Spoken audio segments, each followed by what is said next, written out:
Why do they call you the Dhandho Investor? It's a way of doing business and making money without taking risk. Like, for example, Mr. Gates, Mr. Walton, Mr. Branson, all of these people followed these simple mental models. So if they won, they would win big.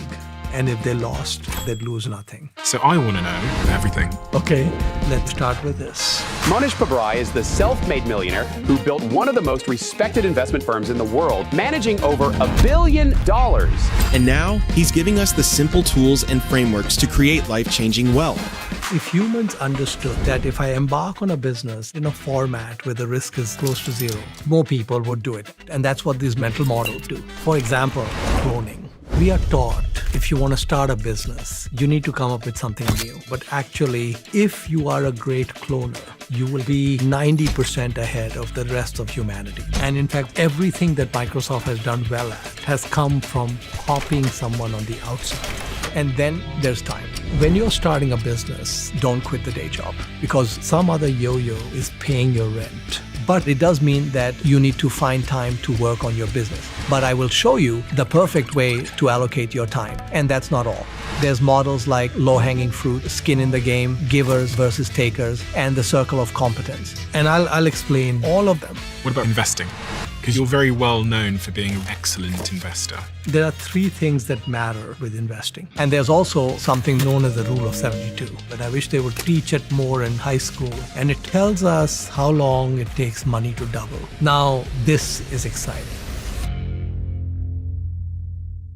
I see messages all the time in the comments section that some of you didn't realize you didn't subscribe. So if you could do me a favor and double check if you're a subscriber to this channel, that would be tremendously appreciated. It's the free thing that anybody that watches this show frequently can do to help us here, to keep everything going in this show in the trajectory it's on. So please do double check if you subscribed. And thank you so much, because in a strange way, you're part of our history and you're on this journey with us. And I appreciate you for that. So yeah, thank you. Mohnish Pabrai, with the work that you do and the sort of public educating that you've done more recently in your career, what is the message you're trying to convey, if you had to summarize that message, and exactly who are you trying to convey it to? It really depends on what message. There are a few different mental models that I've figured out over the last few decades. When you have clarity on these mental models, and especially when you can start overlaying them, that's when you get 1 + 1 becomes 11. And so these mental models are not all in the same direction or in the same genre. So just to pause there for a second. Yeah. So the word mental models means it's basically a framework for thinking. Yes. So one framework for thinking is this idea of cloning. Yes. As one such example. Yes. Let's take the mental model of cloning. Cloning, right? So what we are taught is that if you want to start a business, you need to come up with something new, something that hasn't been done before. But the reality is that the world will very easily accept 3 of the same thing or 5 of the same thing. And usually it is an advantage to look at something that already exists and say, can another one of those exist, for example? Or can I take what's there and tweak it a little bit? So there's something peculiar in the human psyche, maybe going back into our history and our ancestral evolution, where humans look down upon cloning. But if you look at it, so for example, 2 of the greatest cloners, I think, in human history were Bill Gates and Sam Walton. Now, we think of Bill Gates as an innovator, and we think Sam Walton created Walmart, which was also new. But actually, they're both Me Too models. And Microsoft would not have existed without being a great cloner. So when we look at Microsoft Word, it came from WordPerfect. Which was a company before. A competitor that he took out. We look at Excel, it came from Lotus. We look at Bing, it came from Google. And you know what Bing is, but it's not Google. Everything that Microsoft has done well at has come from copying someone on the outside. And when we look at Sam Walton, who's, the Walton family, if you pool them all together, it's the richest family in the world. It's richer than Elon and everyone. And Sam Walton, by his own admission, would tell you that he has no original ideas. So originally, Walmart cloned Sears and Kmart. For my international listeners, these are two big supermarket chains. Yeah, and they're both gone. And in fact, Walmart buried them. And Sam Walton was one of the most intense cloners ever. So if he was driving on vacation with his family and he's passing some retail store, he would tell his family to stay in the car and he would go in the store just to check it out. And he said that there is no human who has lived in history or will live in the future who has visited more retail stores than he has. One time there was a manager of his and he would go in with his managers to these stores. Retail is one of the most transparent businesses. You can go into your competitor's store and you'll figure out the entire business model in 10 minutes. You don't need to talk to them. Okay, it's beautiful. So he went into this retail store and the manager says to him, "Oh, what a terrible operation. The whole store was topsy-turvy. It was really bad." And Sam says to him, "Yeah, but did you see the candle display? The candle display was fantastic." So Sam felt that he could learn from anyone. It didn't matter if you were a useless operator or a great operator or whatever, anyone in the middle. Walmart is just an amalgamation of ideas from other places. If you look at a company like Starbucks, we think of Starbucks as innovative. But actually what Howard Schultz did is he saw a concept in Italy. And his idea was that I think this would work in the US, right? And so he cloned that idea from Italy and brought that coffee shop experience to the US. If you are a great cloner, you will be 90% ahead or 95% of the rest of humanity. Now, another mental model, humans have this perspective that starting a business is risky. In reality, entrepreneurs do not take risk. They do everything in their power to minimize risk. And in many cases, when they embark on a business, the risk approaches zero. What is extremely risky is a 9-to-5 job. Because we have one life, right? And it goes away. And you may not get to do what's in your heart. You may not get your music out, right? And so getting our music out is really important.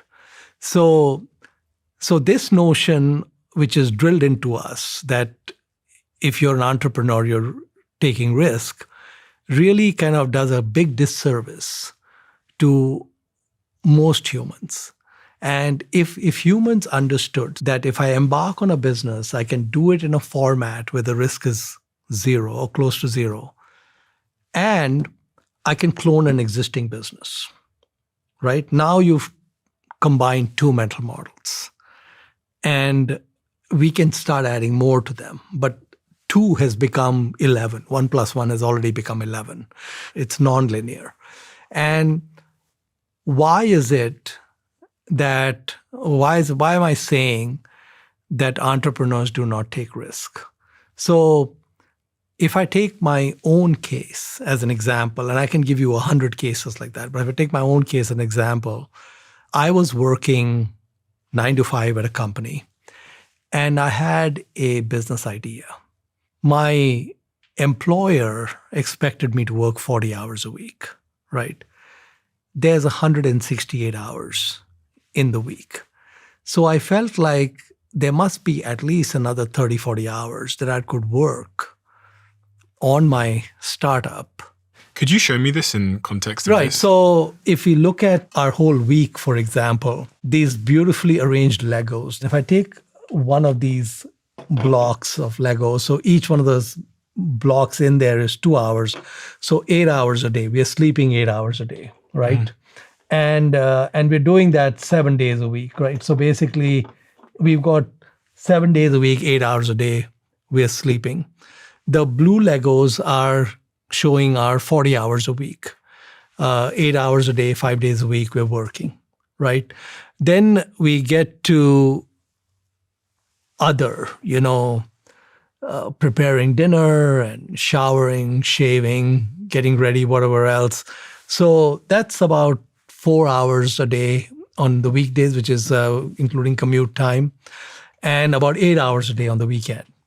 Then we get to free time, social media and watching Netflix and hanging out with friends, going for dinner.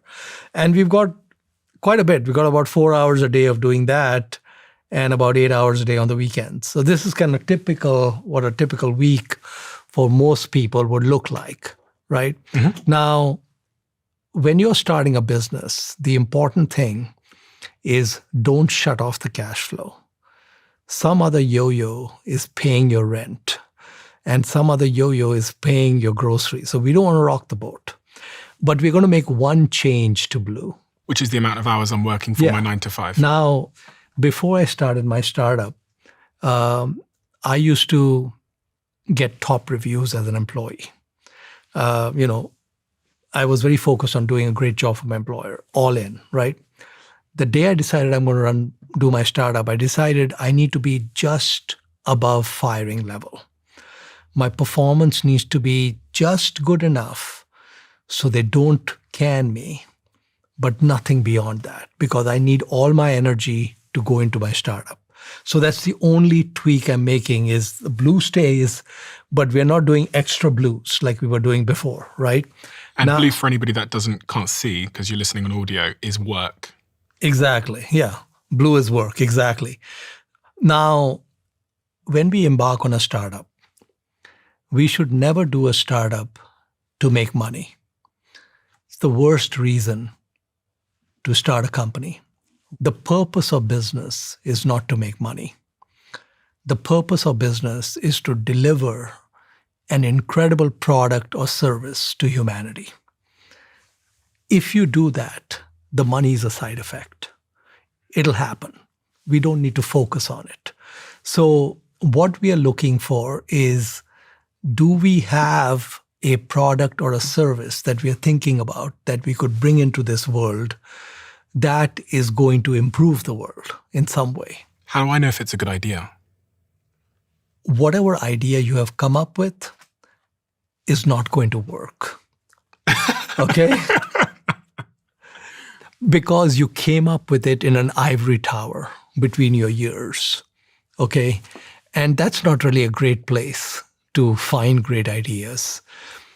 What's going to happen is we're going to be doing what I call rapid prototyping, which is we take this idea and show humans what it is. And when you show it to humans, you will get feedback. So maybe I'll just give it in more practical terms. Mm-hmm. When I was starting my first business, it was going to be a IT services business, information technology services. And I was going to be providing these services to very large businesses, companies that are, $1 billion or more in earnings or cash flows. I was in a meeting with a senior IT guy at a very large bank in Chicago. And I was going through my PowerPoint deck with them. I came to the 10th slide, said my spiel, went to slide 11. So the boss who was sitting in the meeting said, go back to slide 10. So I went back to slide 10, again gave my speech that I had for slide 10 and took it to 11. He said, go back to slide 10 and do not change the slide. I don't have an interest in any other slide. Okay? So I took it back to slide 10. And all he wanted to talk about was what was on slide 10. My deck was talking about 7 things we could do. Slide 10 was one of those 7. It was an extreme pain point for him. He needed help on that one thing. He didn't need help on all the other riffraff stuff I was talking about. So when you're doing a startup, you have to be listening very carefully, your customers or potential customers will tell you exactly what you need to do. Whatever you came up with, maybe 80% right or 70% right or 40% right. But your customer will tell you what is 100% right. Okay, because that's a real pain point. So I went back and thought about it. And I realized that his pain point, and I could see it was a severe pain point because he gave me a purchase order at the end of that meeting, was going to be a pain point for a lot of people. So I went back, I took slide 10, blew it up into 20 slides, and that became the deck. Okay, everything else got thrown out.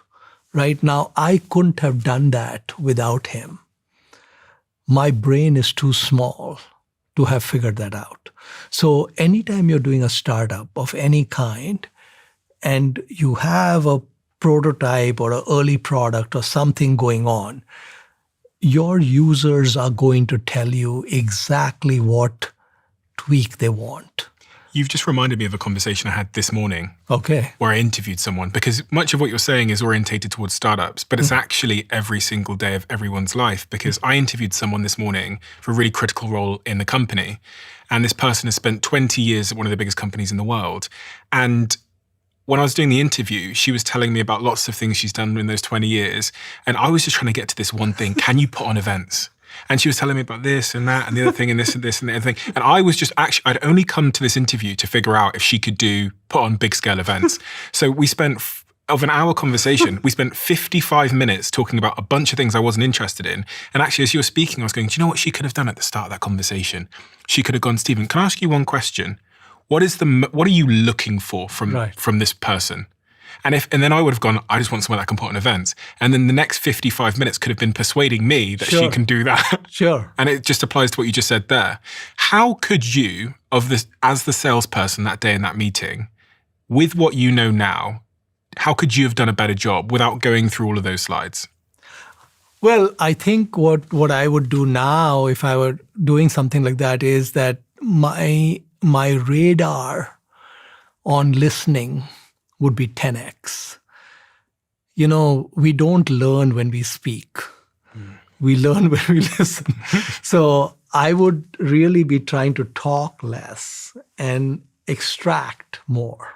And I wouldn't even rely so much on slides. I'd like to really try to bring them into what they are trying to say. And so basically, if you study businesses, you know, venture backed, non-venture backed, whatever, this is a very common thing. There are almost no businesses who end up with the business model that was originally conceived.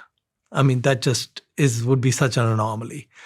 It's really the interplay between the founding team and the early customers, which really leads to taking this wet clay and making it into something that people want. You know, and so, you know, if you think of something like Google Glass, you know, when they came up with those glasses that they thought the whole world was going to wear. Yeah.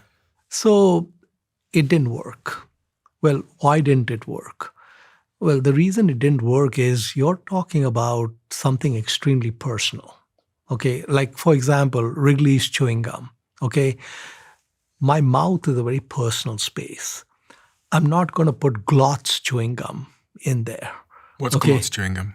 Exactly. Okay. Yeah. You're not going to put some brand that's half the price of Wrigley's in there because you don't want to go there. That's not of interest to you. So when we wear glasses or sunglasses or anything we wear, that's very personal.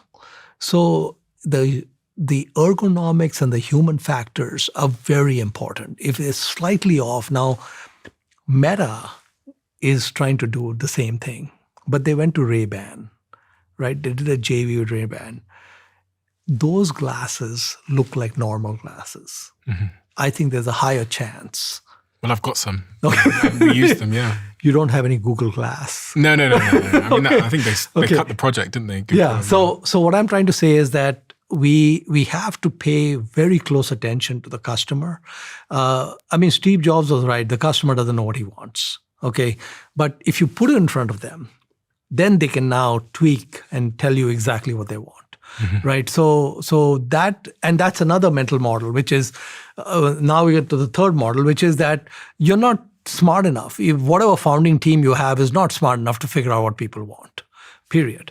So you have to have very good listening skills, and you have to have the flexibility to, and again, when you're listening, separate the signal from the noise, right?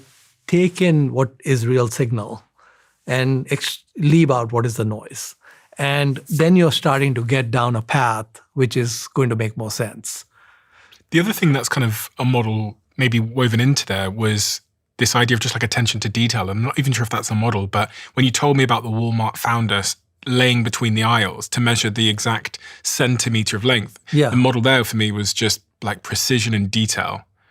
It's a game of inches. I mean, what I'm saying is that when Sam Walton was trying to figure out the name of the company, one of the reasons he went with Walmart was it was 7 letters.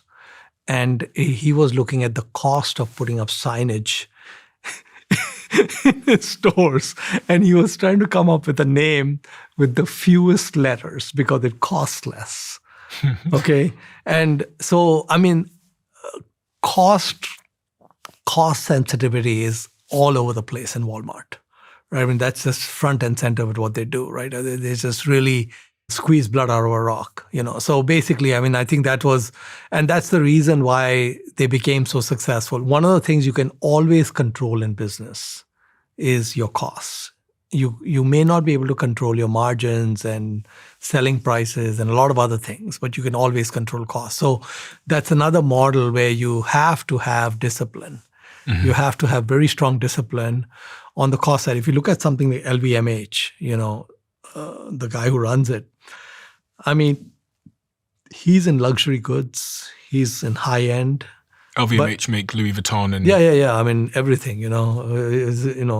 They've taken over Tiffany's and everyone. But when you look at how the company is run, it's very tight.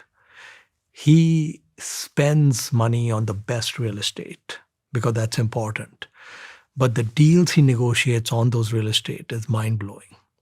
So it's a very tightly run operation on a product category that doesn't necessarily need it. But that's why he's become the wealthiest guy in Europe. Because that mentality will then apply to every decision. Absolutely. And if you apply it to 100 things, it does matter. Oh, it does matter, big time, yes. So I have these yellow blocks here, which represent hours working on your own business. Yes. So show me how you would take some of these blocks away and introduce hours working on your own business. Yeah, so basically it's really quite simple. We're really not going to mess with our sleep cycles. We're going to leave that alone. Sleep staying the same. And we need our blue, which is our workspace, 40 hours. We need that to continue. One of the changes we're going to make is we're going to live close to work. So we're going to cut down commute time as much as we can. Okay. Because every hour matters. Okay, so the area that we're going to focus on is the free time. Okay. And the reason why taking out the free time is not a problem is because what we are embarking on, like we just discussed, is not about making money, it's getting our music out. Getting our music out. What do you mean by that? Which means that we have something in us that we know the world needs. And we want to bring it to that world. We want to bring it to the world.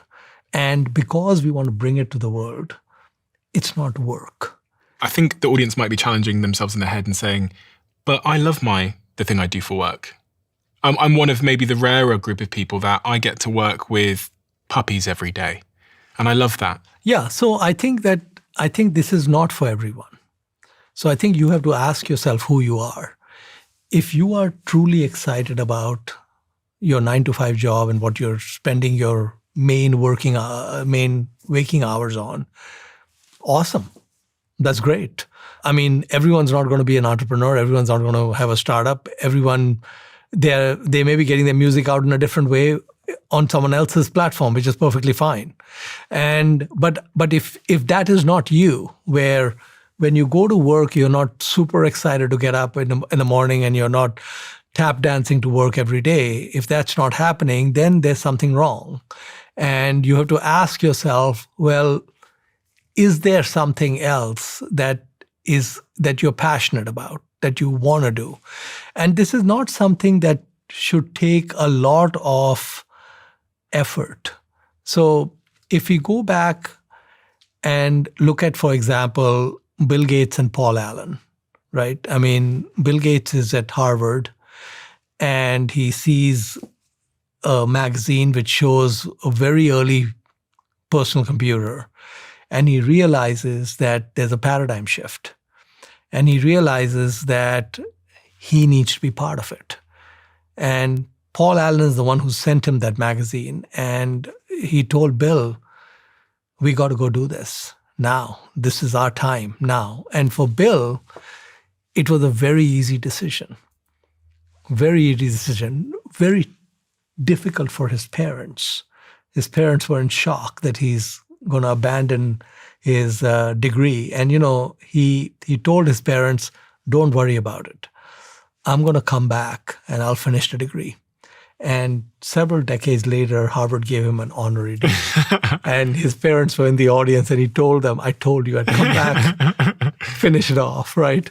So to put some numbers to this, 12% of people, according to the stats that are listening right now, are explicitly unsatisfied with their job, which means they hate it.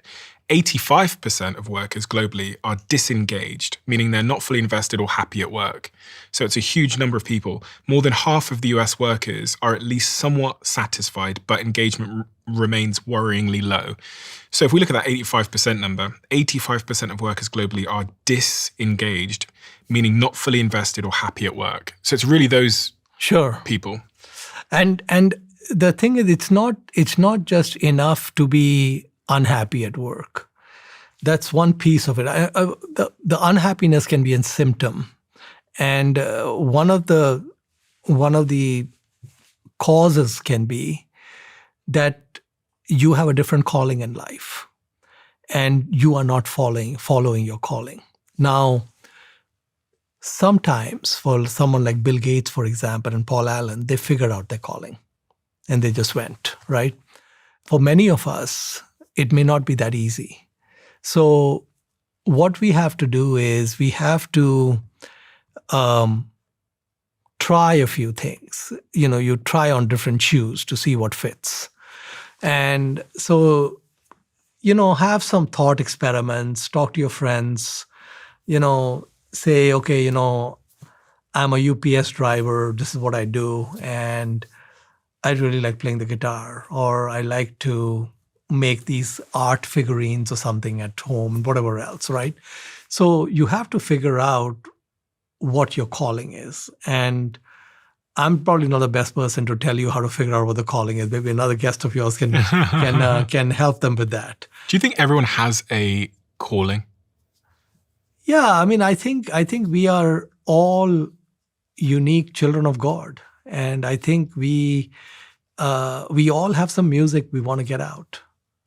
And knowing what that is and getting it out may not be the easiest thing, but it's a worthwhile journey to try to get there, right? So we can't do this just because we're dissatisfied, and we can't do this just because we want to make money and get rich. We've got to have something that we think the world would be interested in. And, in my case, I'd gone through this session with a couple of industrial psychologists, and they told me, Mohnish, you like to play games. You're a game player. And actually, they couldn't be more accurate. So when I was doing my startup, I'm a numbers guy and a math guy, so I actually like that. So what I used to do is, because I had no money, I used to send 200 letters a week to the senior IT people at 200 different companies. But what I did is, so all these people I was sending this letter to, they had a gatekeeper, some secretary, etc., whose job was to not let anything through. And my whole purpose was, I need this letter to get through. it needs to get through the gatekeeper. So I was using mail merge, which was mass producing these letters, but there was a customization, the mail word, where if some person's name was David Smith, it said, "Dear Dave." Okay. And then throughout the letter, it talked Dave. Dave's name came up like 3-4 times. When the assistant got the letter, she couldn't tell whether I know Dave or not. Because you used his shortened name. His shortened name, and she doesn't want to throw a letter that is somebody that he knows. So the letter would go through enough times, right? Now, what I also did is 1 week after those letters were delivered, I made 200 calls. I called all 200 people. And basically, if I got voicemail, left a message, whatever else, right? Now they have entered the sales funnel. Okay, so Dave Smith is in the sales funnel. If I get no response from Dave Smith, after 1 week, there's one more call. Then the calls start getting spaced out double time, 2 weeks out, then 4 weeks out, then 8 weeks out, then 16 weeks out. But Dave never leaves that funnel, okay? Until he tells me, do not bother me anymore, and I have no interest, they're going to stay in that funnel. So the second week, I send out another 200 letters, make another 200 calls, right? And now I've got the first week, second week. So you can see as time goes on, I'm calling nonstop, right? Because this thing is, but what I was tracking, because I'm a math guy, what I was tracking is, okay, these 200 letters went out. How many people did I get any kind of positive response from, right? Because not everyone's telling me to get lost, okay? And how many meetings am I having? And what is the ratio of calls to meetings to close, etc.? And my ticket size of the item I was selling was very large, hundreds of thousands of dollars, right? 9 months after doing this, now let's go back here. So we're going to take our free time. So what I've tried to describe is that what I'm doing is actually more exciting than the orange. The yellow is more exciting than the orange. So basically, what is the yellow? The yellow is our startup. So that's working on your startup. So on the weekends, I'm going to do 10 hours a day because I'm not working, right? And on the weekdays, I'm going to do 4 hours a day because I've got other things to do, because I have a job and whatever else is going on. So there's my weekdays, 5 days there where I'm putting in 4 hours a day, and then I'm putting in 10 hours on the weekend. And the free time, this is not as exciting as pounding Dave. Pounding Dave continuously till he says either get off my back or here's your purchase order is very exciting. It's way more exciting than playing some social media or watching Netflix or whatever else. Which is what people currently do with their free time. So one of the litmus tests of whether you should be doing a startup or not is yellow needs to be more exciting than orange. Your startup needs to be more exciting than your free time. Netflix should be so painfully boring for you. And going on Facebook or Instagram, whatever, should be very boring for you. Compared to? This is exciting. Compared to building your company. Yes. So, the Pink Floyd song, "We don't need no education." Yeah. We don't need no thought control. Yeah. We don't need none of this. This is so useless. You understand how useless this is? Yellow is where it's at. It's not in the orange stuff. You don't need this. Thank you, Stephen. So we don't need any free time. This is better than free time. Building your business. You're having an orgasm every hour. So what can be better than this? Much of what I do here when I'm having these conversations is I'm trying to put myself in the shoes of the person who is currently sat in a 9-to-5 job, and they've got an idea, and their idea hasn't really gone anywhere yet necessarily. And the pressure they're feeling in their lives is probably now a financial one. Like, they want financial freedom. They want more optionality in their lives to be able to go on holiday, make more choices, and have more freedom. If you're that person, what are the mental models that we haven't discussed yet that you need to be thinking about to get from 0 to 1? So one of the things to keep in mind is that we live in a world now where most things that you would want to do in terms of starting a business are not capital intensive. What does that mean? Doesn't take much money. In fact, what's been happening over time is startups need less and less and less money because they need more and more and more brain power, right? So the good news is that a gating factor is not that you need money. When I started my business, I signed up for every credit card that would come to me. So I had 70,000 in unused credit lines in probably a dozen Visa and MasterCards, right? I had about $30,000 in my retirement account, my 401k, which I also took out. I said, 25, I can make that up later, right? So basically I had $100,000 of capital. And that 100,000 got used because once I got going, I needed working capital and so on. But then the business was actually cash flow positive. 9 months after I was doing this, I was able to get rid of this. So after 9 months, my business was producing enough cash flow that I went and resigned. Okay. And we can put that in here as well. So what happened is that I went to my boss and his boss and basically told them that I'm started a business. It's not competitive with the company, and I'm going to be leaving in 2 weeks, and this is my 2 weeks notice. And basically that was that, right? And they sat me down and said, Mohnish, we were so confused for the last 9 months because we met several times because we saw big drop off in your performance, but it was never so low that we wanted to fire you. I said, exactly.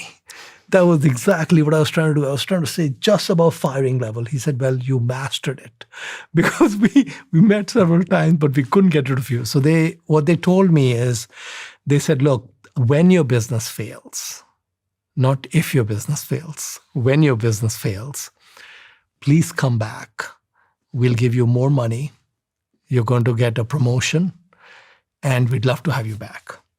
I could immediately come back. So I said, I got one free shot. Yeah. Where I leave my job, I go, I do this thing, and if it doesn't work, I'm back to almost exactly where I was. Almost no change, it's right? Like Amazon's type 1, type 2 decision-making. Yeah. Idea.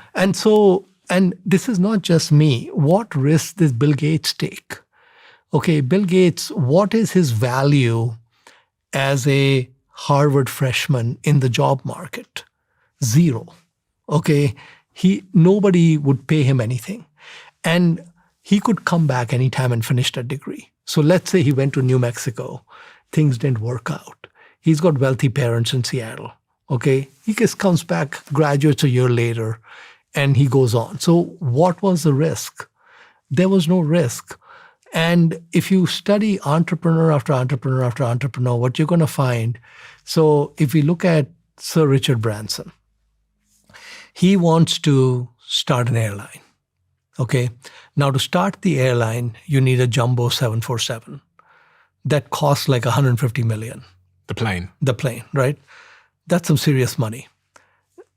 Richard Branson got Virgin Atlantic off the ground with 0 and with 0 risk. So here's what he did. You replace capital with creative thinking. So he calls 206-555-1212, which is directory assistance in Seattle, Washington. And he asked for the phone number for Boeing. Okay, so he calls the main Boeing switchboard. Boeing sell the planes, right? Yeah, Boeing makes the 747. So he calls the main switchboard of Boeing, giant, huge company, and says, I'd like to lease a jumbo. And they hang up on him. Okay. He calls about 30 times and they keep hanging up. And finally, they get tired of his calls. And the lady says, let me put you in touch with somebody who's in charge of leasing and they can tell you to get lost. Okay, so she transfers him to a person who's actually leasing jumbos. This person tells Richard, says, look, Mr. Branson, in every country, we have one customer. And in the UK, that is British Airways. So we have nothing to talk about. So he says, well, just humor me for a second. He said, if British Airways called you and said that they wanted to lease an old used jumbo, do you have one lying around? So the guy says, as a matter of fact, we do, but that's academic. He says, well, what would you lease it to British Airways for? Just since we're having a conversation. What ended up happening is Boeing leased him that jumbo. And the reason they leased him the jumbo is they had one just sitting around. So they didn't really have any risk because they said the moment the guy doesn't make any payments, we're going to pull the plane, right? So now when you have an airline, you sell all the seats 4 months in advance. The cash has already come in. You pay for the fuel 30 days after the plane lands, and you pay for the lease after the plane lands. You don't need any capital. Virgin Atlantic got off the ground with zero capital. Okay, now if you can start an airline which needs a jumbo with zero capital, you can start any business with zero capital. Okay, so basically, when you look at business after business after business, all of them, what they do is they start small, they're embryonic, they minimize risk, they get a few customers, and then after that, they just roll with the customers, right? And then that's how they get going. So the important thing is that when we take the blue out, when blue is no longer here, which is work. Which work is gone, yellow is going to almost double or triple because this is where all the orgasmic activity is. So we move the work, we quit the 9-to-5 job and we move that time over to working on our startup. I was working on my startup like from 7 to 9 in the morning. And then I would come back 6 p.m. and work till 10 or 12 in the evening. When you had a job? When I had my job. And then I'd work on the weekends. And I was so desperate to just go full time into it because I just said, if you just let me go full time, I can tear it up.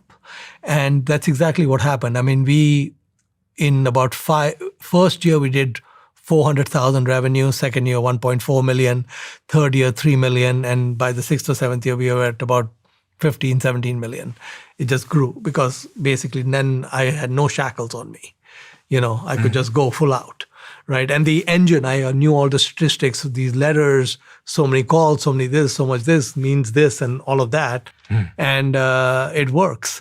So, and if it doesn't work, you can go back to your 9-to-5 and give it another shot, so you actually could do this a few times. I think that's a really unappreciated framework, as you call it, or mental model, which is, because you said you sent 200 letters. So many times kids come up to me in the street and they say, look, I've been looking for a job. I've sent 6 emails. Yeah. And they go, no one's got back to me. Yeah. And you can see that it's hit their confidence. And now they've actually arrived at the conclusion that getting a job is like hard or impossible because they sent 6. Yeah. Now, when I interview people like you, they all give me much bigger numbers. They say 200, 300, 500, and there's something in this sort of law of averages, which is just like, just take more swings. You see it in like cricket. My daughter, when she was graduating from Berkeley, came to me and I was really surprised. She said, I want to work at a hedge fund. And so I said, okay. And her degree was not in business. So she was not a natural candidate to be even considered. I said, can you make a list of every hedge fund in New York and LA and put it in Excel, managing partner's name, address. Now, we don't know people's email addresses, but we know everyone's mailing address. Okay, the mailing address is a public piece of data. The address. The address is easy, right? And I said that, so she got a list of about 1,200 funds in LA and New York. And I said, what you're going to do is, you're going to ask for the job, but you're going to have 2 pages behind that giving them a stock tip.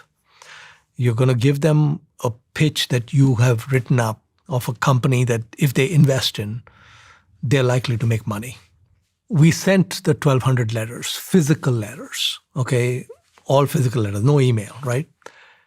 And there's a 85-year-old guy in New York who gets the letter. He's retired. The fund doesn't exist. It shouldn't have been on the list, whatever. But he has a friend in LA. He says, hey, Jamie, aren't you looking for an analyst? And this girl, she seems to have the perfect kind of background. And she ends up with a higher salary than anyone who went to Berkeley Business School with a much higher GPA than hers. I was thinking about what you're saying, and I made a video the other day, which I think is somewhat relevant, where I was trying to describe to people how to send a message to someone in a way that creates impact. And the framework that I came up with, which we'll animate on the screen, but is basically, so this axis here is the signal versus noise of the channel you're using. Mm-hmm. So a high signal channel is one where it gets past the PA. Mm-hmm. It's less saturated, less busy. A high noise channel, which is the opposite, would be sending an email to the press@yourcompany.com's email. Sure. So everyone goes through that path and doesn't get to the person. And then the other axis is basically the emotional impact of the message. Yeah. So high emotional impact is doing what you said, put a stock tip in there. You're going to stand out. They're going to think you're a little bit strange. Or what you said about shortening the name, that creates more emotional resonance. And then low would just be AI slop, copy and paste jargon. And really the most successful messages are up here. Absolutely. High signal channel, high emotionally resonant. Absolutely. But what ends up happening is people send loads of messages down here and then they get depressed and demotivated and say, no one's getting back to me. Yeah. Like Michael Jordan used to say, you miss every shot you don't take. Yeah. So basically it is, I think one of the things about entrepreneurs is that you need to have resilience. For me, what the data I was looking for is that if I send 5,000 letters, which takes 25 weeks, 6 months, how many meetings does that end up in? If that ends up with 10 meetings or 20 meetings, well, now I have my number, right? And then the second part is the meeting to close ratio, right? And so to me as a math guy, I was just interested to know that it's not zero. Okay, I just want to make sure. And I could see very quickly it was not zero. Literally within the first 2-3 months, I could see it's not zero. Every business needs a competitive edge. And if you're great at hiring, that edge should probably be your people. The A players you bring in, and I don't just mean your full-time team, but your freelance support too. If you feel like your talent isn't quite cutting it, then I want you to take another look at our sponsor, Fiverr Pro. Fiverr Pro is Fiverr's premium offering, where every freelancer is hand-vetted, so you're guaranteed top quality every single time. What's brilliant about Fiverr Pro is that you're picking from very experienced talent in marketing, web, app development, AI, and 750 other categories. And these are people that can swoop in and lead the more complex projects that your team might not be capable of handling yet. And because it's a personalized service, a Fiverr Pro hiring expert will find the help your business needs for you. They'll hire them and manage your outsourced projects end to end too. And if you're not happy with your freelancers' work, then you get your money back. They are that confident in their talent. So to give it a shot, head to fiverr.com/diary, and for 10% off your first order, use code DIARY. I think one of the most formative experiences you can give your children, which I got at 16, through 16 to 19 years old, which is what I did, was working in cold telesales. So my job at 16 years old was to call people at 9 p.m. cold and try and get them to buy windows and doors. And it taught me the exact lesson you're describing, which is, yes, 80% of people tell you to fuck off. 98% say no, but doesn't matter. I always say 80% told me to fuck off. 15% said it in a nice way. And then 5% were at least receptive to what I had to say. Yeah. Maybe 1% close. But when you understand that, you think of life through that lens. And actually, Stephen, I had the almost same experience. So my father was an entrepreneur. He was really smart at identifying what I call offering gaps, like things that should exist in the world, but didn't. And he would get these businesses off the ground with no money. I saw him do it repeatedly. His downfall was he was very aggressive in growing the businesses. And so they didn't have staying power. There was almost no equity, always very levered. So he went bankrupt 8 or 9 times, right, repeatedly. When I was about 11 or 12 years old, my brother and I, we were like his board of directors, okay, because he had nobody else. The 3 of us would sit down at night to figure out how to make the business last for one more day. Okay, everything's caving in, the creditors are caving in, the business is collapsing. How do we make it work for one more day? And then the next night we'd get together and how do we get it work for one more day again, right? At 16, and I don't know why my dad did this, but I'm so grateful that he did. At that time, he had a gold jewelry factory in Dubai. And he was going cold calling in person to jewelry shops to buy his jewelry that he was manufacturing.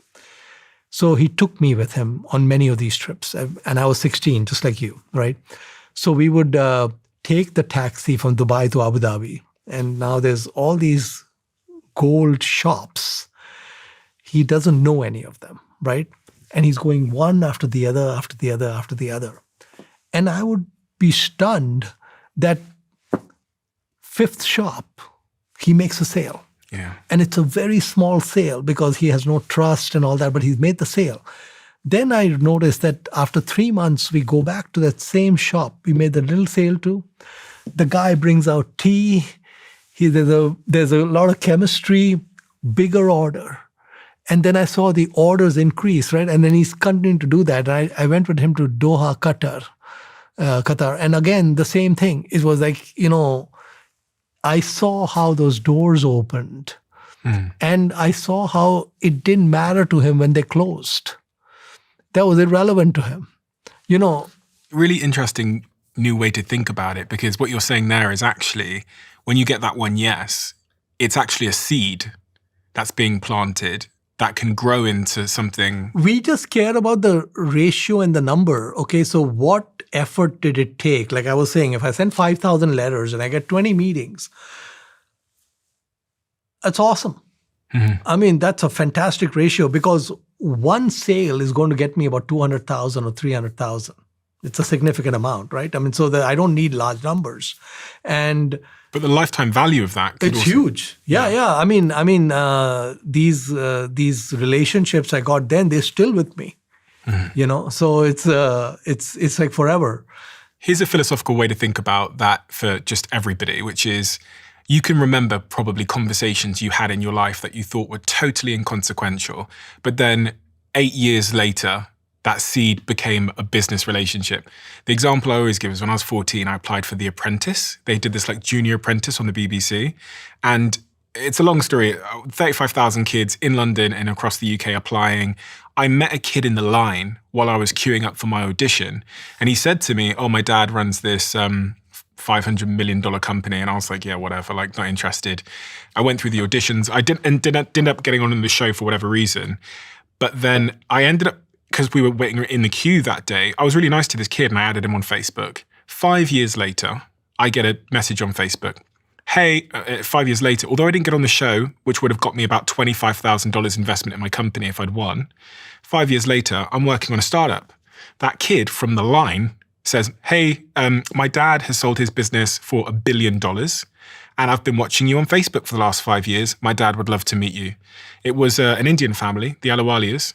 They'd sold a business called Euro Car Parts. They took me to London when I was literally so broke I was like shoplifting food to feed myself. And his dad invested double what I would have won on the show into my business.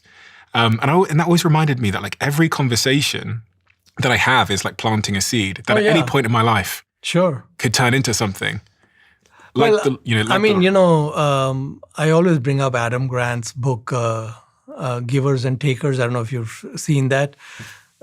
All humans on the planet fall into one of 3 categories. They are either a giver or a taker or a matcher. Okay? There are no other categories of humans. These are the 3 categories. Now, the matchers are relatively simple to understand. Their mental framework is, if Stephen does me a favor, I'm going to try to do something similar for him, one-to-one. They can do matching in the math in their heads. The takers, who you don't have anything to ever do with, are trying to scam and screw everyone and always take and never give. Okay? The takers basically go nowhere. Okay? And if you have any takers in your life, get rid of them. Okay? Now the givers, what the givers do is the givers are not focused on what comes back to them. They just want to help you. They want to help humanity. And what ends up happening is the universe conspires to help them. So the givers become the most successful. Everyone is trying to give to them even though they're not asking for it. So basically, and that's the book that Adam Grant wrote, Givers and Takers, is one of the mental models, this is a great mental model to have, is to be a giver. Don't play math games, always try to make sure the other guy gets the better end of the deal. And just keep going through your life that way. And that goodwill will compound. And it will take care of itself. And the time horizon, you don't worry about the time horizon. You're not doing it for getting something back. That's the key. You're not doing any mathematics like you're not calculating. I'm going to do this so XYZ happens. You're just doing it. End of story. I was sat with my girlfriend last night. She runs a breathwork business, so she's essentially a solopreneur. And she's at that point where she's trying to scale. In fact, I just meet so many, I think I actually ran a survey before. And the vast majority of business owners are in that SME category, that small sort of business category. It's startups are the backbone of our economy. But they come to me with the same problem, which is maybe I started as an individual, I've got high demand, and now I'm a bottleneck. And I don't know how to get out of being like a freelancer. How does the freelancer become an agency? And the thing I was chatting to my girlfriend about last night was the step she hasn't taken yet is to hire someone exceptional. And so many founders come to me, these early stage founders are like, my customers like me, I do it better, I don't trust anybody. I wondered if you had a mental model for thinking about. The thing is, so if you look at people like Elon Musk and Steve Jobs, they believe their number one job is recruiting. The first 3,000 people who joined SpaceX, all personally interviewed by Elon. Just think about that. Those are 3,000 hires. Think about the number of interviews to get the 3,000 hires, okay? He did not believe there was any other way. And what Steve Jobs used to say is that A players want to work with A players.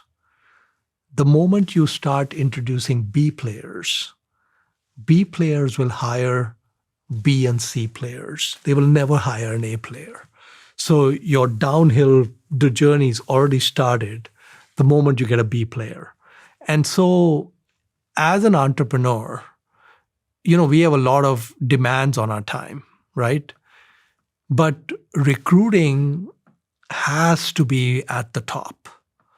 And you've got to be willing to spend inordinate amounts of time on recruiting, okay? And there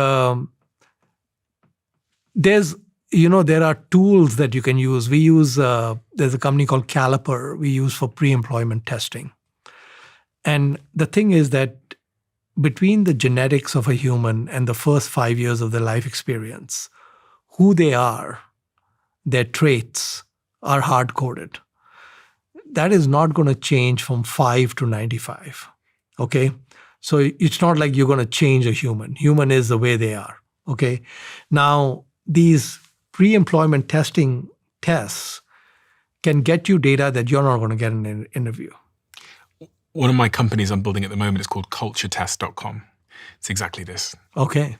You're just like preaching to the choir here. But what I'm saying is that it was we need to get really good at recruiting. Yeah, Okay. it's my absolute obsession. And what I found out is that, funnily enough, from doing these culture tests, so I've culture tested tens of thousands of people in the general population now. And the shocking part was, just to give you some context on what it does, it benchmarks our best performing people and how they make their decisions. The assumption here is that culture isn't the thing you come up with at the offsite. Culture is how you would behave on Christmas Eve when you get a text message from a client. Like, what you do there is your company culture. So it basically creates these questions which simulate optimal culture in that team, and it puts you in that scenario and says, what do you do? This is probably a good point to talk to you guys about culturetest.com, which is the website we're about to launch for anyone who has the responsibility of hiring someone, which is probably everybody listening. One bad hire can destroy your entire company. So we made culturetest.com so that you guys at home can spot those red flags and avoid those hires that might be the end of your business. Culture Test will make you your own personalized culture test so that you can screen every single person that wants to be in your team and your current team members and people that have left to see how they align. Just go to culturetest.com and put your email address in. And the minute we launch, I'm going to send you an email so you can try it before anybody else. So recruiting is really important. And I think the other thing is we're willing to hire people who may not do things as well as we do. But actually also what I've also found is I have so many people on my team who are better than me. They're better at many of these things because it's not my natural bent to do those jobs. So that's really when you get a huge bang for the buck, is you end up with team players that are way better than you. How do you think about firing people? Because this is the other thing I hear from founders. Hire slow, fire fast. Founders really struggle with the fire fast thing. And it is very important to fire fast. I think fire fast is more important than hire slow. And you're doing the person a service because they may be exceptional in another role at another place. So you are helping them try to find that. And you're helping your other team members. If I was trying to work for your companies, what is the one non-negotiable? Like, what is the trait that I would demonstrate where you would immediately not even consider me? The most important is integrity. We want three traits, right? We want intelligence, we want integrity, and we want willingness to work hard, right? And none of these three are really negotiable. And what does integrity mean in your definition? Well, it's absolute honesty. It's pretty simple. It's black and white. And you conduct yourself with the highest levels of ethical standards. So on all fronts, when you're dealing with a customer or internally or externally, the moral standards need to be very high. When you think about your wealth, how much of it has come from building businesses versus being a great investor of the capital that you managed to make from those businesses? I think currently most has come from the investing side. You're very well known for being a really excellent investor over many, many, many, many, many years. I'll put a graph on the screen that I found, which I think shows the returns of your investment strategy versus the Dow Jones, this graph. Have you seen that one before? I haven't seen it this way, but people put up all kinds of things, yeah. All this says is that you're extremely good at investing. So I want to know, if I'm starting my investing career, I'm working in a 9-to-5 job at the moment, I've got a couple of $1,000s in my bank account, how should I be thinking about investing? Should I be investing? So there are three things that matter in terms of getting a great outcome with investing. Starting capital, how much the amount you start with, length of the runway, how long are you going to invest the money, and the rate of return. Okay, so before I answer your question, I want to tell you a story. So, and this is a true story. In 1623, in New York, the Native American Indians in New York who owned the island of Manhattan. The Dutch settlers wanted to buy the island. And so they went to the Indians and said, we'd like to buy the island of Manhattan, great natural harbors. It can be a great place for us. And the Indians and the Dutch reached an agreement to sell the island of Manhattan for $23. And when people hear that, they think, oh, the Indians got taken. Island of Manhattan for $23 is ridiculous. But let's say the Indians had a trust officer who they said, invest this $23 for the benefit of the tribe and try to do a decent job, right? Now, there's something known as the Rule of 72. And the Rule of 72 is a very important rule, and I wish they would teach it more in high schools and elementary school. It tells us how long it takes money to double, and it's a kind of a mathematical hack. So for example, if I'm going to get a 7% return and I do 72 divided by 7, that's approximately 10. And at the 7% return, it's going to take 10 years for the money to double. 7% compounded will take 10 years. If I have a 10% return, it will take 7 years. 72 divided by 10 is 7. If I have a 15% return, it will take 5 years. 72 divided by 15 is 5, approximately. And if I have a 20% return, it'll take 3.5 years. So this Rule of 72 is a nice hack. And it's very important to know how long money takes to double, because then we can start doing a lot of math in our heads.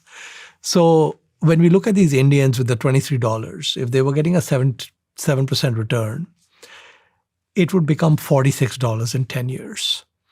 And then it would become $92 in 20 years and $184 in 30 years, so on. Now, if you go 100 years, right, it's 10 periods of 10. And 10 periods of 10 is 2 to the power of 10. And 2 to the power of 10 is 1,024. So we throw away the 24 because we don't want to complicate the math.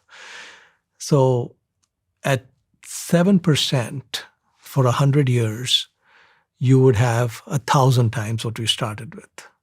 And this is why, because compounding becomes nonlinear, people have a hard time getting their hands around it. So nonlinear meaning? It's not going up in a straight curve. It's going up in a hockey stick curve, yeah. So in 1723, the Indians would have 23,000. It would have gone up 1,000. And then if they continue at the 7%, in 1823, they would have 23 million. And in 1923, they would have 23 billion. And in 2023, they'd have 23 trillion. Okay, now the entire wealth of every man, woman, and child in the United States is 150 trillion. 1/6 of that is not undeveloped land in Manhattan. So if the Indians had invested at 7% a year for the last 400 years, they would have more money than owning the land. So they were not taken. They were given a fair deal, but they just didn't have a good trust officer who could actually make it happen for them. So the magic of compounding is that we started with $23 and we end up with 23 trillion without having a great rate of return. It's just an okay, 7% is just okay. It's not great. It's not bad, but it's okay. Now, if you go back 100 years, so we started at 1623, go back 100 years to 1523, we had 2,300 cents in 1623. 2,300 cents? $23 is 2,300 cents. Oh, okay, if they'd got it. Just converted to cents instead of dollars, right? Now, if you make it 1,000th of that. So just so I'm clear here, so if you're saying if you went back 100 years from that point, and you gave them just 23 cents. If you gave them 2 cents. If you give them 2 cents. 2.3 cents to be exact. But if you just gave them 2 cents, 100 years later, that would be $20. If you gave them 2.3 cents, 100 years later, it'd be $23. And now it would be the 23 trillion, right? So what I'm trying to say is that if the runway is long enough, the starting capital doesn't matter. Even the rate of return doesn't matter if the runway is long enough. Now, so when people are thinking about investing, they have to keep a few things in mind. The first thing is spend less than you earn. So always try to save the first dollar rather than the last dollar. So if you are making $50,000 a year, put $5,000 into savings to start with, and then do the rest of your expenses after that. Now, it's very important when we saw with this example, you start young. So when people start working at 22 or 23, whenever they start working, they have to be saving then, because that early money at 22 can compound for 50 years. And that's what we want. So we don't need to do heroic things with finding the next NVIDIA or whatever else. We can just put it into an index. And the important thing is spend less than you earn and keep putting that 5, 7, 10,000 every year into the savings. Don't go have a vacation in Hawaii with it. Let it keep compounding and just put it into a broad index. And we don't really care. So for someone who has never invested before, Yeah. which would probably be the majority of the audience, how do we simplify even further in terms of just put it in an index? What does that mean? So basically, you could open an account at Fidelity or Interactive Brokers or Robinhood, any of these places. You could open a brokerage account for very little money. And there's lots of them in every country. Yeah, and then you could just ask them to buy you the S&P 500 index, for example, and they will get you invested in that. And the S&P 500 is basically the top 500 companies. It's the 500 dominant businesses in the US, like NVIDIA's in there and Microsoft and Apple and so on. And you're going to get your 10% a year if the trend holds over the last century. The S&P has plenty of periods where it does nothing. It's somewhat overheated right now. But I think if you have a long enough time horizon and your dollar cost averaging in, it's perfectly okay. What you could also do as an alternative is buy Berkshire Hathaway. So that's a stock, BRKB. So you could again tell these people that just put it into Berkshire Hathaway. It's like an index. And again, it's like set it and forget it. You don't need to think about the investing side. You focus on yellow, okay, and keep putting this little money away on the side, and it's going to compound. And so at 18, if you put away $5,000 and you fast forward to when you're 68, 50 years later, right?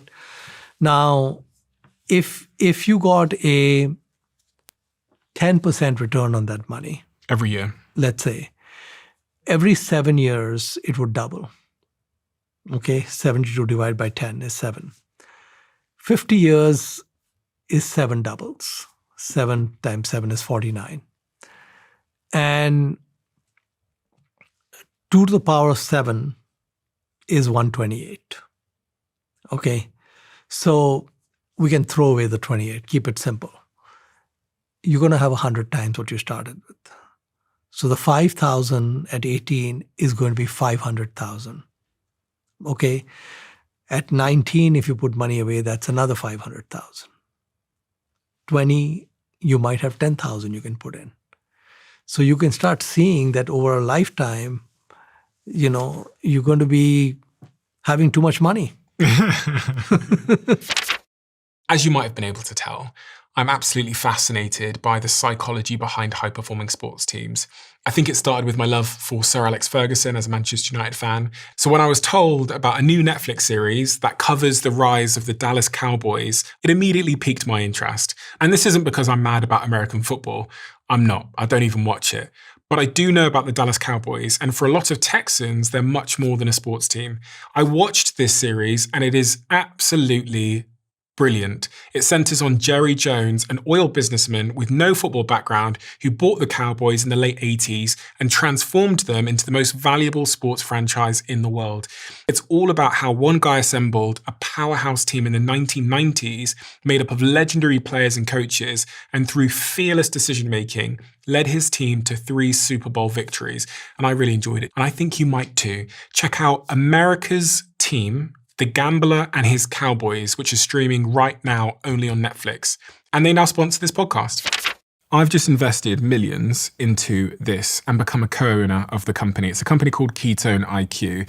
And the story is quite interesting. I started talking about ketosis on this podcast and the fact that I'm very low carb, very, very low sugar, and my body produces ketones, which have made me incredibly focused, have improved my endurance, have improved my mood, and have made me more capable at doing what I do here. And because I was talking about it on the podcast, a couple of weeks later, these showed up on my desk in my HQ in London, these little shots. And oh my God, the impact this had on my ability to articulate myself, on my focus, on my workouts, on my mood, on stopping me crashing throughout the day was so profound that I reached out to the founders of the company, and now I'm a co-owner of this business. I highly, highly recommend you look into this. I highly recommend you look at the science behind the product. If you want to try it for yourself, visit ketone.com/Stephen for 30% off your subscription order. And you'll also get a free gift with your second shipment. That's ketone.com/Stephen. And I'm so honored that once again, a company I own can sponsor my podcast. You've been referred to as the Dhandho Investor. And I've got a book here, which you wrote, called The Dhandho Investor. What does this word Dhandho mean? And why do they call you the Dhandho Investor? Dhandho is actually a word from Gujarat, which is on the western coast of India, where Gandhi came from. They're extremely astute business people. And Dhandho, if you translate it directly in Gujarati, it means business. But it doesn't really mean business. What it means is it's a way of doing business where the downside is non-existent. We already discussed how Mr. Branson is a Dhandho investor. He had no downside. Mr. Gates was a Dhandho investor. He had no downside. Mr. Walton was a Dhandho investor. They had no downside. So all of these people embarked on businesses, built huge fortunes without taking risk. And so the Dhandho Investor was written from the perspective of how can we minimize risk while keeping the returns intact. You use this example of the Patels. Mm-hmm. What is that story? The Patels went to Uganda more than 100 years ago, maybe close to 130 years ago. It was a family? It's an ethnic group in India. And so this ethnic group came to Uganda to build the railroad. But they're very savvy business people. And over the course of the last 100-odd years, when they were in Uganda, through their Dhandho methods of doing business, they became very successful entrepreneurs, and they controlled large parts of the Ugandan economy. And Idi Amin came to power in Uganda in the 1970s. And he said, Africa is for Africans. So what he did is he threw all the Patels out and he nationalized all their assets. So now the Patels were stateless. The US took them in, the UK took them in, Canada took some of them in. And when they landed in the US, they basically really didn't have any skills that would allow them to get good jobs, white-collar jobs in the US.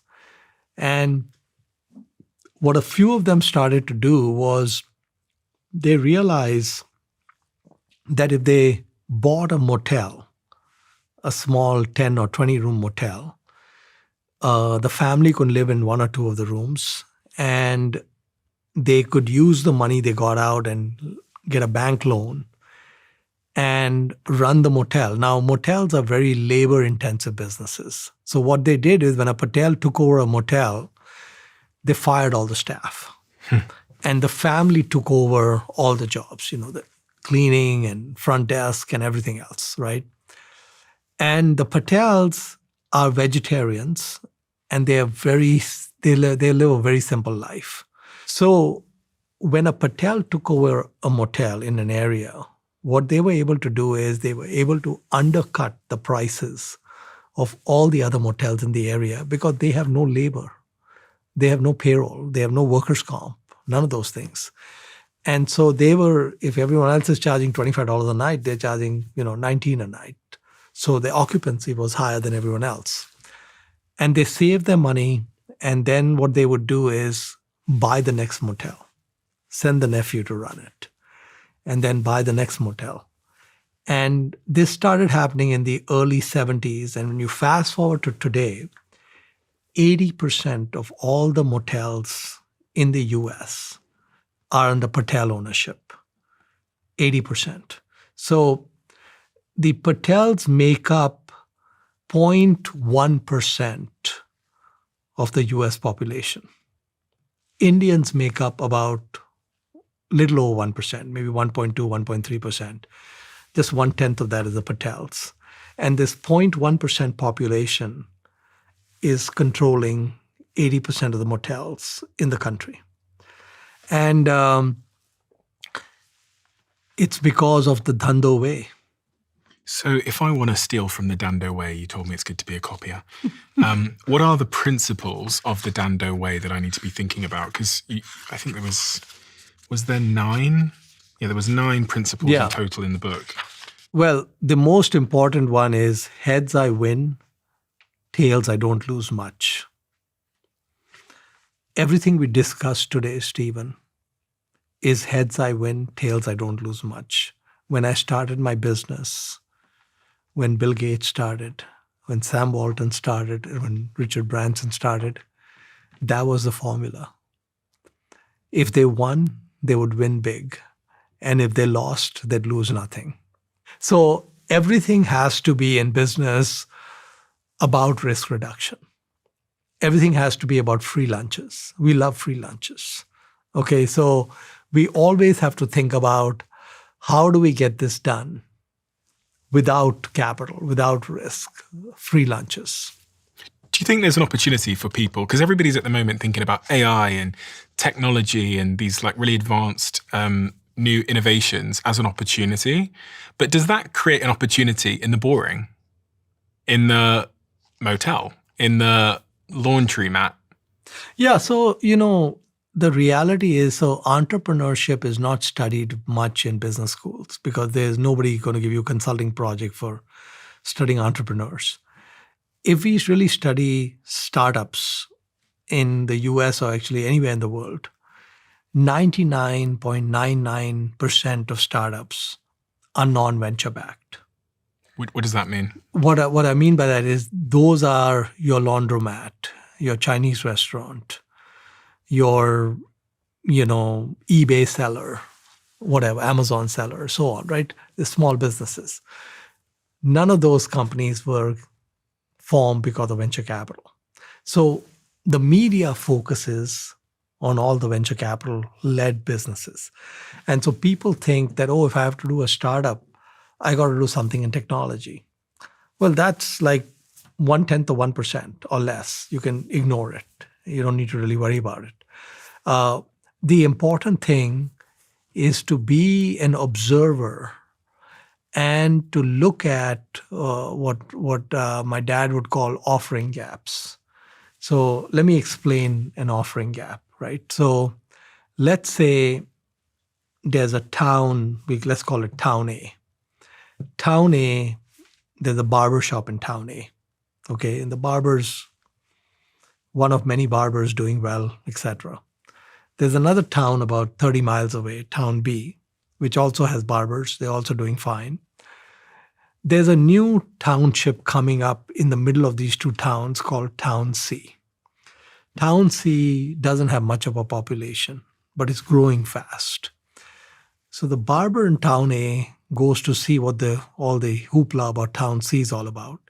So he takes a trip there, sees that there's some increase in population, people are moving in, and he notices there's no barbershops. Why would there be any barbershops? Because it's brand new, right? So he's thinking, how do I do this without taking risk? And what he does is he rents subleases a small storefront, buys some used barber equipment, and then decides that one day a week he's going to go into that town and cut hair every Wednesday.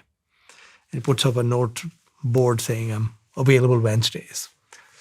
And what happens is people start coming in. They come in because they have no choice. If you don't go to this barber, you got to spend half an hour driving to one of the other two towns.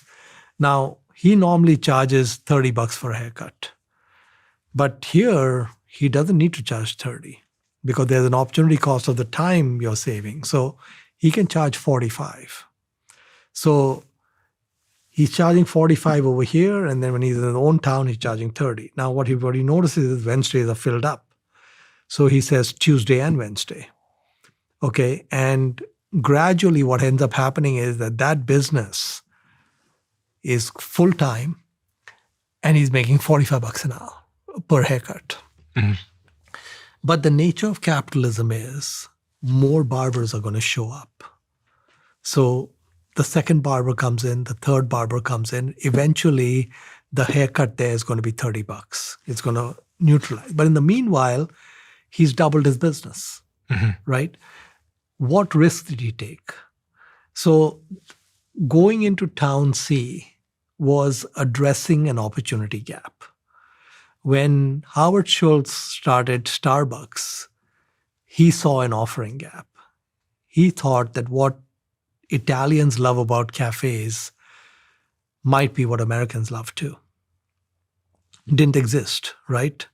And he went and did it. You know that barber that moves into Town C first, and they're really having a great time because there's no competition. One of your points when you're talking about the Dhandho method is this idea of creating a durable moat. It's point 4 of the 9. So sometimes what happens is that you start a business. Every business starts off without a moat. What is a moat? We have a castle, a knight in charge of the castle to keep the invaders away. And one of the ways to keep the invaders away is you put a moat of water around the castle. So when you put a moat of water around the castle, it makes it harder for anyone to take the castle. Mm-hmm. And a business with a moat around it is a business that competitors will have a difficult time taking business away from. So what can happen with our barber in Town C? Humans are creatures of habits. We don't like to change our barber every month. We like the same barber. So if he's competent and good, what's going to end up happening is that his client base will stay with him. What about loyalty points? I was just struck the other day when I was shopping in LA at Erewhon, which is a supermarket here in LA. And someone had recommended it to me on the plane, which actually goes to your point about actually give a great product. Because an airline hostess on my flight over here went, "Oh, you're on keto diet. You need to go check out Erewhon." So that's the recommendation. And that's 10x more powerful than any ad or anything else they could run. And I went there. Yeah. When I landed, because I needed a supermarket and didn't know the place. But then interestingly, when I was at the checkout yesterday, after my second visit, the lady at the checkout goes, "Hey, are you an Erewhon member?" And I was like, "Erewhon member?" And she was, it does cost. She was honest. She went, it costs money. Yeah. But here's what you get. She goes, on this order today, you would have got 10% off this entire order. It's expensive, Erewhon. And she goes, and we give you a drink every month. She listed all the things off. I signed up and bought the membership to Erewhon. Mm-hmm. I tell you now, I'm not going anywhere else. I don't know what it is. Yeah. But now that I'm a member and I have the app, I'm not going anywhere else. Well, that's the hack that Amazon did, right, with Prime. And 2 or 3 years ago, I was seated at dinner next to Bill Gates. You know, my middle name is Forrest Gump. These things happen once in a while. And Bill is describing to me how the business model of Costco and the business model of Amazon is illegal. Okay, so I said, why is it illegal? He said, when you put a membership fee, what you're doing to the consumer is you're locking them in, which means the consumer is no longer going after the lowest price because there's a distortion in their behavior. Yeah. Okay. So now the FTC doesn't believe it's illegal, but Bill Gates does. And I was just thinking, well, that's because you're competitive with Amazon, you know? Yeah. That Prime thing with Amazon is super smart. Yeah. And that was taken from Costco. Oh, okay. I didn't know that. But basically, yeah, the lock-in is very powerful. One company I wanted to talk to you about was Apple. Because Apple, I find, is a really interesting company. You talked about being a copycat, kind of arriving later to the party with new things. They've kind of been a story of both sides of the equation. They've been innovative, it seems, especially under Steve Jobs. And more recently, I mean, they were like copying other people, but now I'm not even sure what they are. Well, so Apple is a very unusual company in that everything emanated from one guy. Okay. And that one guy has been gone for a long time. And if you look at Apple, basically nothing new has come out since he left. We don't have a Steve Jobs at Apple. And the same thing happened at Disney. You know, they had to buy Pixar because there was no Disney anymore. Mr. Disney was gone. And so Apple actually, I find somewhat risky. As an investment? Yes, because if the form factor, so currently humans walk around with a brick in their pockets or in their hands. At some point, that form factor is going to change. It may be integrated into something we wear or some other more ergonomic situation. That may or may not be Apple. And in fact, more likely not to be Apple. It's probably some guy in a garage somewhere. And so if they are smart enough to find the guy in the garage early enough and buy them, they're okay. And bring them in as the next Steve Jobs, that's okay. But even there, the odds are low. What does this say to you about founders? The specialness of founders. Are they a unique animal? Or can you swap them out and still be tremendously successful? Well, I would say that there are a lot of elements of luck. So first of all, founders are all great at what I call offering gaps, right? They find something that the world doesn't have, that needs, etc., and they go after it. Sometimes what happens with the offering gaps is a moat gets built, right? Someone starts Visa, it becomes a Moti company or American Express and so on. And it perseveres and scales. Like Apple with their ecosystem, their closed ecosystem. But 100% of businesses eventually will go to zero. And so it very well could be that a business could last for 50, 100, 200 years, 150 years, could last well past the founder's lifetime. Those are businesses which were built with a lot of principles and a lot of great core values. You know, the founder of IKEA, every decision he took was with a 500-year view. How many businesses think with a 500-year view? And IKEA, you know, I was studying IKEA, some very remarkable things about it. First of all, he never ever took debt. Every single store they built out of retained earnings and cash. He never took debt. And I've studied business failure quite a bit. The single biggest reason why businesses fail is leverage. They owe people money and they can't pay it back and that they're gone. So IKEA has never taken debt. If you never take debt as a retailer, you're going to grow slower, right? You got to keep kind of bringing in the cash. But it's a very solid foundation because it's on a rock solid balance sheet and such. And his second principle was no two IKEA stores can be the same. So what he said is that whenever we are opening a new IKEA store, there has to be some innovation that is going into that store that does not exist in our previous stores. Because he says that if I don't keep innovating, I'm done. And so if we don't notice it because we think, oh, all the IKEAs are the same.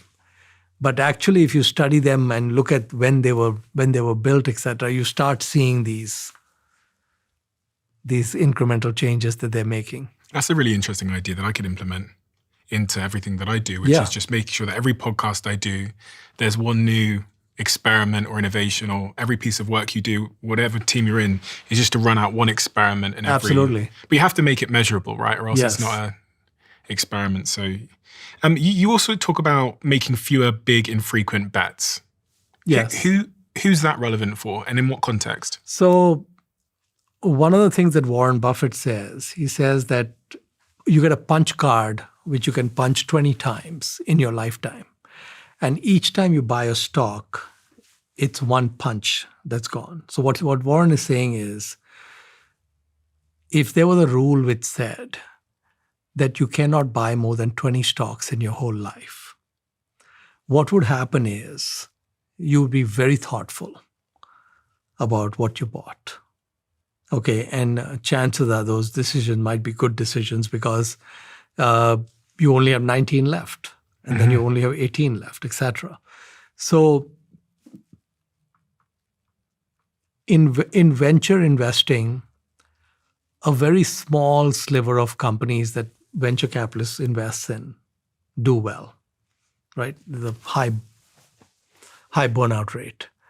And if we look at the stock market, 4% of listed companies generate 90% of the return. So most companies that we may think about investing in are likely not to do well for us. It's a 96% odds. That's why the index is so important, is when you buy the index, you bought that 4%. And if you go pick stocks, you have 1 in 25 chance of getting one of those 4%. You said earlier the punch card analogy of 20 things in the punch card. You've got to pick 20 in your life. If you only had 3 to 5 things that you would bet or back now, which I think is actually kind of what you do, what would those things be?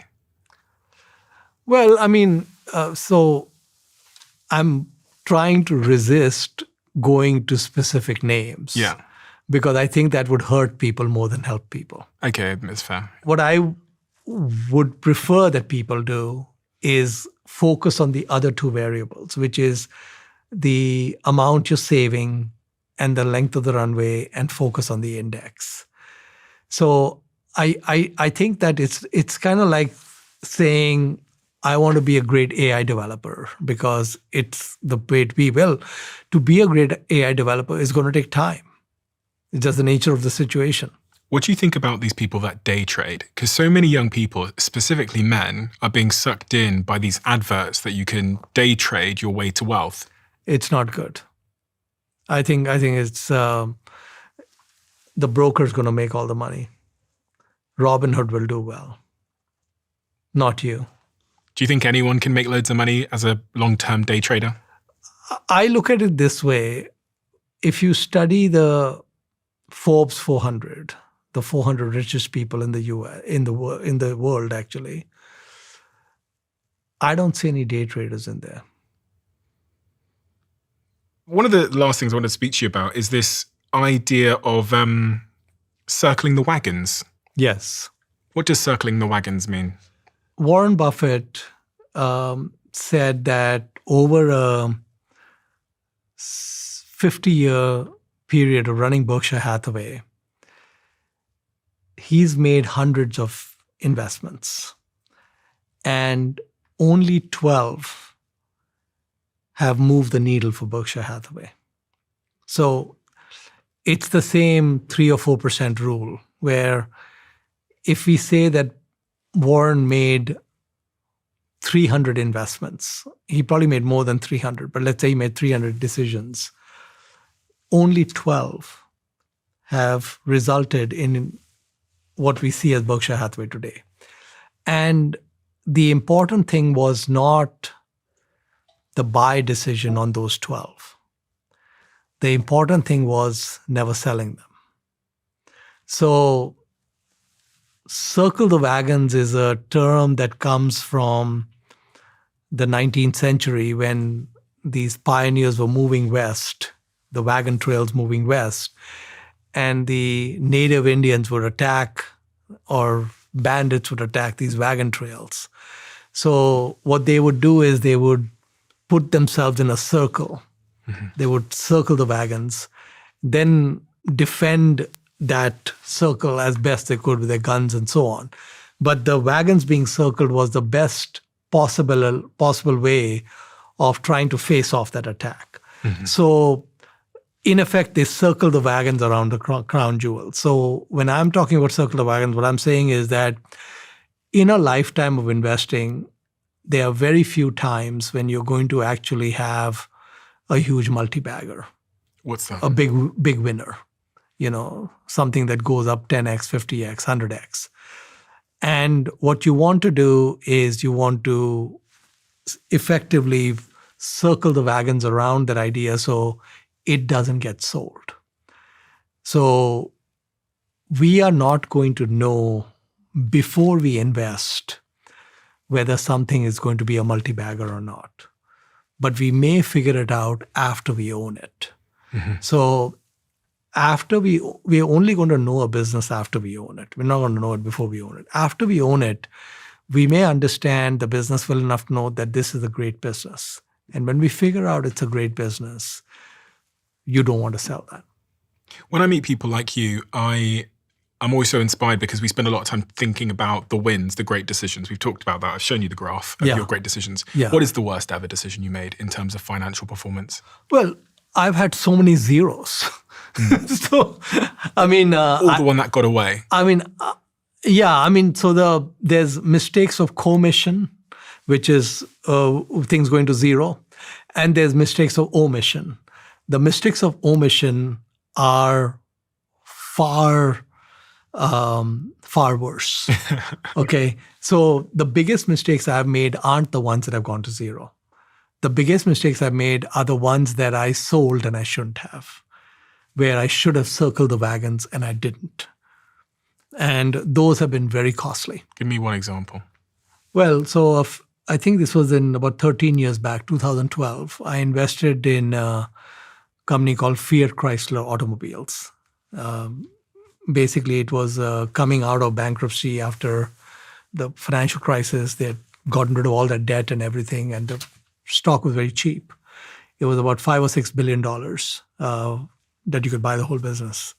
One of the things I didn't pay too much attention to at the time was that 80% of Ferrari was inside Fiat Chrysler. And they owned Ferrari, 80% of it. And but they had many other assets, which I liked. They had the Ram trucks and Jeep and Maserati and so on. And when I looked at the business, I thought the business was worth many times the 5 or 6 billion, even ignoring Ferrari. And I was right. So in the end, I made several times my money. And in 2017 or 2018, they took Ferrari public. So they actually then listed the company. And it looked like that they had captured all the value. And so I sold. I used to own approximately 1% of Ferrari as part of that purchase that I had made. So 80% of Ferrari was in this $5 billion company. Ferrari now has a market cap of almost $100 billion. And I would have about $1 billion more if I had not done that stupid thing. So I made a couple of $100 million on this whole thing, but it would have been a lot more. And all I needed to do was just not sell it. Do you deal in crypto at all? Do you invest? It's outside my competence. I don't understand it. I was going to say, one of the things I noticed about you that's quite rare for someone that deals in billions, is you have a smile on your face. You seem like a really genuinely happy person. Well, what would be the point of the bees without being happy? Well, a lot of people aren't, as you know. Well, then they've lost their way somewhere. I mean, on a daily basis, I specifically ask myself, how do I want to spend today? And I focus on spending it not with the focus on maximizing money. I focus it with maximizing what Mohnish loves. And that changes all the time, but that's the way it is. What is that? Well, currently it's golf. Like one of the things I really struggled with today was there wasn't going to be any golf. So I said, it's either Stephen or golf. Okay. Should I go to Stephen or should I go for golf? I said, you know what? Give the arms a rest. Let's go meet Stephen. I'm glad you did. We have you probably just answered this question. We have a tradition where the last guest leaves a question for the next, not knowing who they're leaving it for. And the question left for you is, if you could go anywhere right now, instantly, where would you go? I'd go to the golf course. Thank you so much. Oh, it's Thank a you pleasure. for everything that you do. It's so incredibly important. And I now know why people love listening to you and learning from you. And it's because you have this most remarkable ability to tell deeply engaging stories. Thank you so much. This has always blown my mind a little bit. 53% of you that listen to this show regularly haven't yet subscribed to the show. So could I ask you for a favor? If you like the show and you like what we do here and you want to support us, the free, simple way that you can do just that is by hitting the subscribe button. And my commitment to you is, if you do that, then I'll do everything in my power, me and my team, to make sure that this show is better for you every single week. We'll listen to your feedback, we'll find the guests that you want me to speak to, and we'll continue to do what we do. Thank you so much.